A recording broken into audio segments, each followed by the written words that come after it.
मला माहिती नाही की नेमकं सकाळी उठल्याने काय काय फायदे होतात, म्हणजे सकाळी लवकर उठल्याने काय फायदे होतात.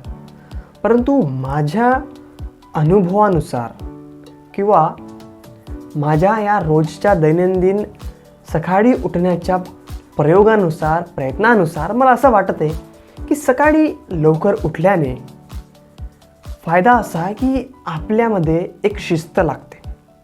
आपल्यामध्ये शिस्त लागून आपल्यामधला जो लेझीपणा आहे, जो आळसपणा आहे, तो दूर होतो आणि एक नवीन टवटवीतपणा आपल्या शरीरामध्ये येतो. कोणतेही कामं करण्याची आपल्याला असं त्रास येणार नाही आणि आपलं शरीर चांगलं राहते, निरोगी राहते.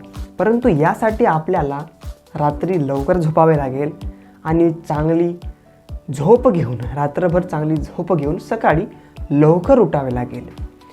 त्याच्यामुळे आपला जो मेंदू आहे सकाळी सकाळी चांगला काम करतो आणि त्या टायमामध्ये जेव्हा आपण सकाळी उठतो ते सकाळचे 1 किंवा 2 तास आपण जर व्यायाम करून, आंघोळ करून आणि वाचन केलं तर ते अगदीच उत्तम होईल.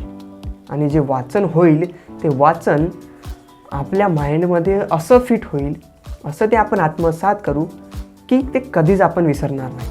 म्हणजे सकाळी सकाळी आपला जो माइंड आहे तो शांत असतो आणि शांत असल्यामुळे आपला जो फोकस आहे तो त्या पूर्णपणे वाचनावर लागतो आणि आपलं वाचन चांगलं होते. त्यामुळे विद्यार्थ्यांना, जे विद्यार्थी शिकत आहेत त्यांना किंवा सगळ्यांना मी असं सांगू इच्छितो की त्यांनी सकाळी 4 किंवा 5 वाजता उठून अभ्यास केला तर तो त्यांच्यासाठी योग्य राहील असं मला वाटते. बाकी तुम्हाला काय वाटते तुम्ही कळवा. आजच्या व्हिडिओमध्ये बस एवढंच. बघूया पुढच्या व्हिडिओमध्ये.